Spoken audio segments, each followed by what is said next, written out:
नमस्कार साथियों, स्वागत है आपका साहित्य दर्शन हिंदी की पाठशाला में। मैं ज्योति तिवारी हृदय तल से आपका अभिनंदन करती हूँ। हिंदी साहित्य इतिहास लेखन की परंपरा का आज हमारा तीसरा वीडियो है। पहले दो वीडियो में हमने हिंदी साहित्य इतिहास लेखन की परंपरा में गारसा तासी को और शिव सिंह सेंगर को पढ़ लिया है। आज तीसरी क्लास है, उसमें हम पढ़ेंगे जॉर्ज अब्राहम ग्रियर्सन को। George Abraham Grierson.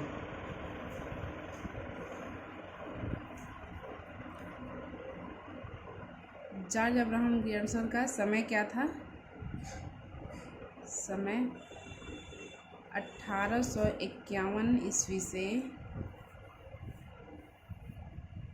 1941 ईस्वी।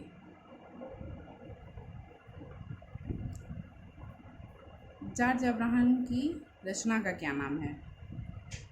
इनकी रचना the modern vernacular literature of Hindustan. The modern vernacular literature of Hindustan.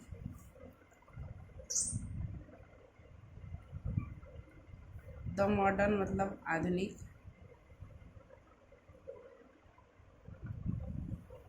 Vernacular means होता है मातृभाषा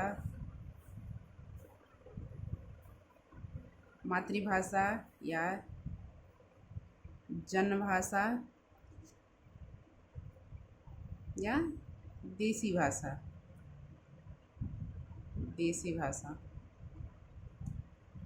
लिटरेचर मतलब साहित्य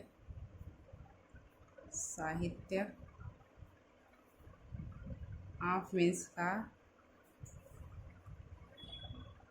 हिंदुस्तान मीन्स हिंदुस्तान। इस प्रकार इसका हिंदी अर्थ हुआ हिंदुस्तान की आधुनिक मातृभाषा या जनभाषा या देसी भाषा का साहित्य। इनकी जो रचना है the modern vernacular literature of Hindustan, इसका प्रकाशन कब हुआ?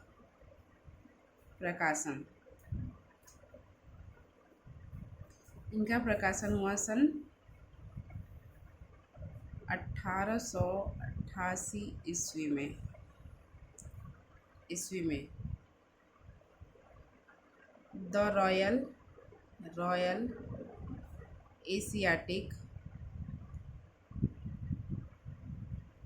Royal Asiatic Society of Bengal की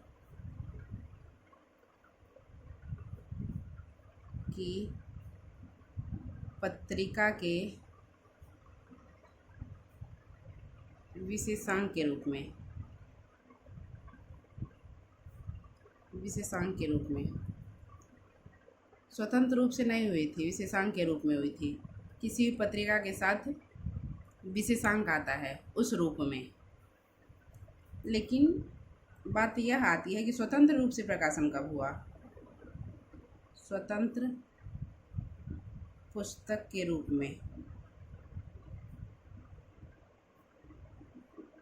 में इसका प्रकाशन कब हुआ?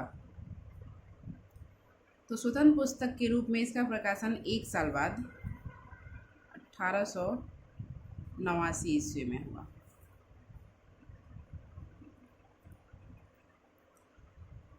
अब the modern vernacular literature of Hindustan में जॉर्ज अब्राहम ग्रियर्सन ने कितने कवियों को शामिल किया है? तो हम देखेंगे कवियों की संख्या, कितने कवि थे। कवियों की संख्या थी 952, जिसमें से 800 886 कवि शिव सिंह सरोज के ही थे, जो कि हमने शिव सिंह सरोज के बारे में पिछली वीडियो में पढ़ा है। तो शिव सिंह सरोज से ही 886 कवि थे, प्लस 66 कवि नए थे। इस प्रकार टोटल 952 हुए। इन कवियों की व्याख्या शिव सिंह सरोज में भी की गई है, वही कवि हैं।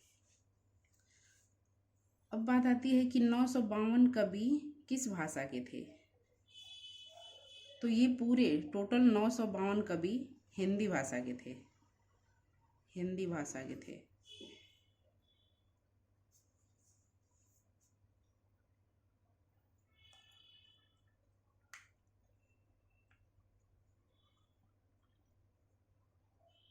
एक क्वेश्चन यह भी बनता है कि सच्चे अर्थों में हिंदी साहित्य का पहला इतिहास ग्रंथ किसे माना जाता है। तो the modern vernacular literature of Hindustan. सच्चे अर्थों में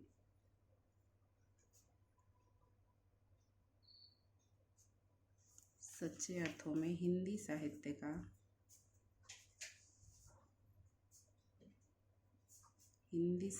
का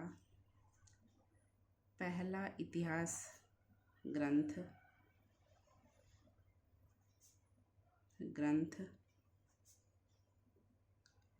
माना जाता है। किसे? The modern vernacular literature of Hindustan को।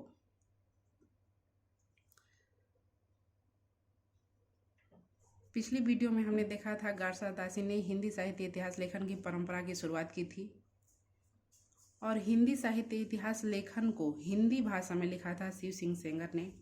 और सच्चे अर्थों में हिंदी साहित्य का पहला इतिहास ग्रंथ किसने लिखा? जॉर्ज अब्राहम ग्रियर्सन ने। अब the modern vernacular literature of Hindustan का ये अंग्रेजी भाषा में थी, तो इसका हिंदी अनुवाद भी हुआ। तो इसका हिंदी अनुवाद किसने किया? इसका हिंदी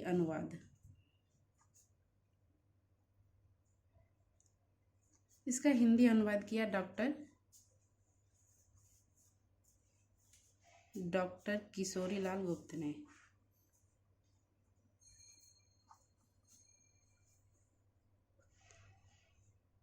किशोरीलाल गुप्त ने किस शीर्षक से? शीर्षक था हिंदी साहित्य का प्रथम इतिहास। हिंदी साहित्य का प्रथम इतिहास।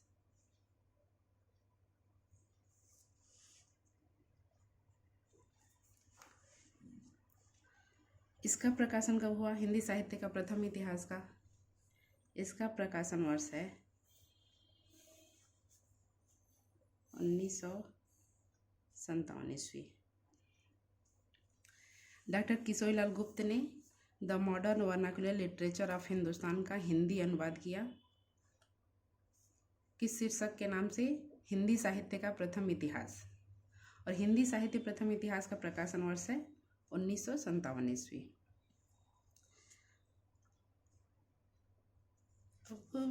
जॉर्ज अब्राहम ग्रियर्सन ने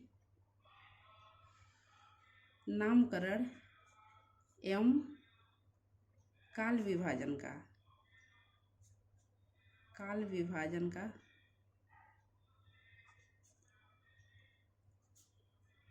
प्रथम प्रयास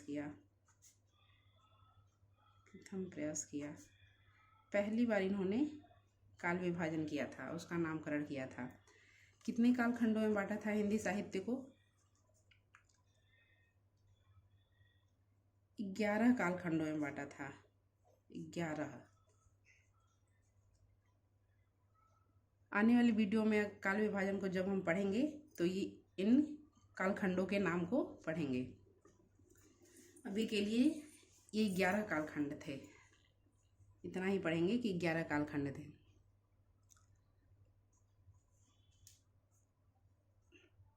अब बात आती है कि भक्ति काल को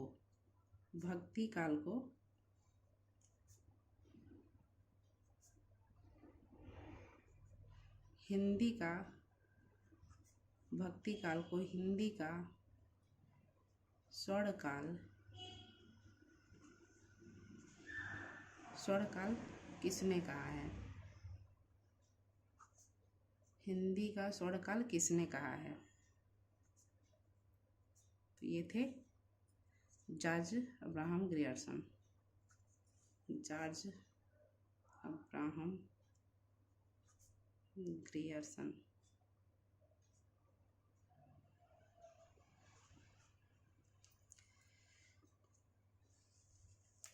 एक क्वेश्चन और बनता है जो हमें भ्रमित करता है कि हिंदी का स्वर्ण युग किसने कहा है? भक्ति काल को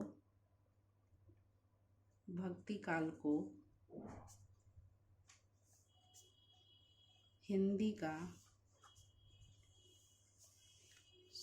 स्वर्ण युग, ये काल था स्वर्ण काल, और ये स्वर्ण युग किसने कहा है?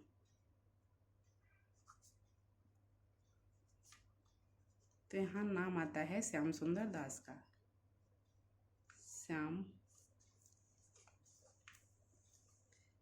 सुंदर दास।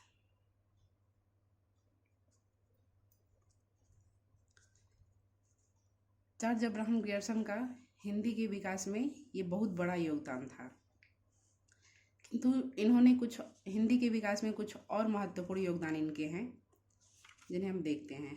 कुछ अन्य महत्वपूर्ण योगदान।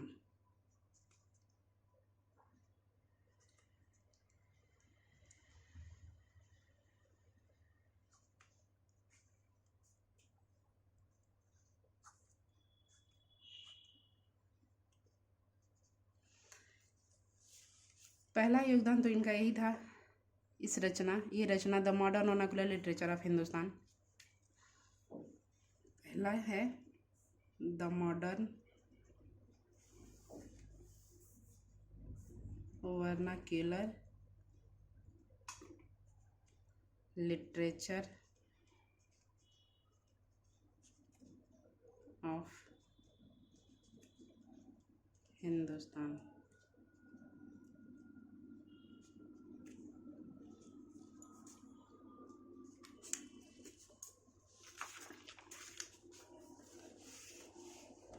दूसरा देखते हैं। दूसरा है लिंग्विस्टिक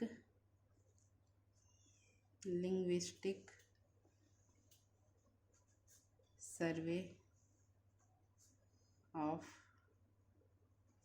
इंडिया।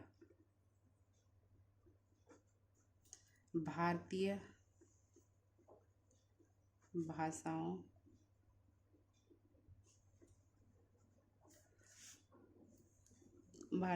का सर्वेक्षण।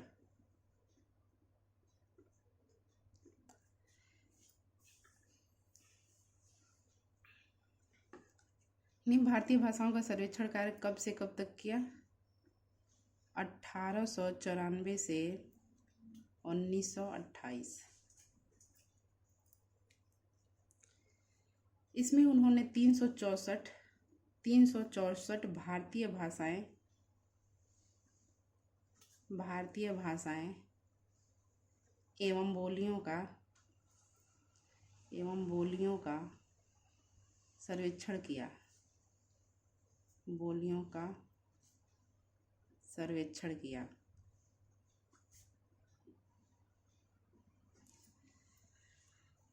इस पुस्तक में लिंग्विस्टिक सर्वे ऑफ इंडिया में 364 भारतीय भाषाओं एवं बोलियों का सर्वेक्षण किया, और इसके लिंग्विस्टिक सर्वे ऑफ इंडिया के 11 खंड और 19 भाग हैं। 11 खंड और 19 भाग हैं। ये उनकी बुक है। जब भारतीय भाषाओं का सर्वेक्षण किया, उसके आधार पर इसका बुक का नाम भी इन्होंने लिंग्विस्टिक सर्वे ऑफ इंडिया रखा।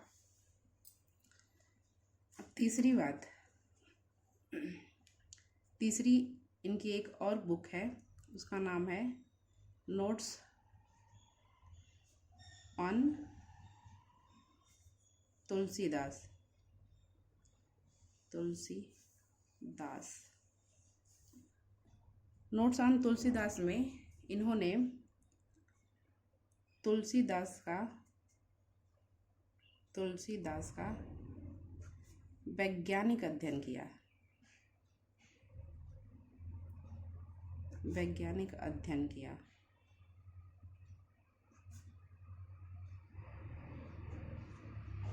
तुलसीदास का अध्ययन करके पूरी तरह से अध्ययन किया इन्होंने और उनके बारे में बुक लिखा और उस बुक का नाम रखा नोट्स ऑन तुलसीदास।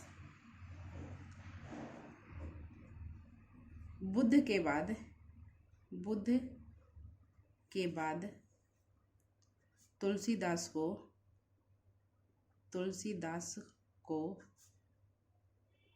दूसरा बड़ा अवतार माना है।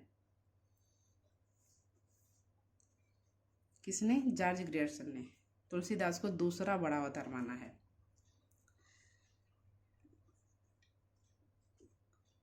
जॉर्ज अब्राहम ग्रियर्सन के बारे में कुछ और बात देखते हैं नोट्स करके।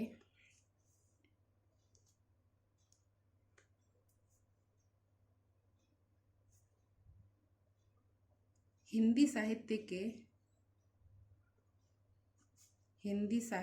के विकास क्रम का निर्धारण, हिंदी साहित्य के विकास क्रम का निर्धारण 3 रूपों में किया है। हिंदी साहित्य के विकास क्रम का निर्धारण 3 रूपों में किया है।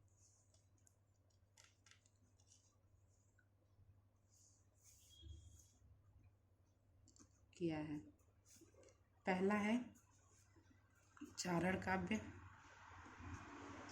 काव्य, दूसरा है धार्मिक काव्य और तीसरा है प्रेम काव्य या इसे कहेंगे हम दरबारी काव्य।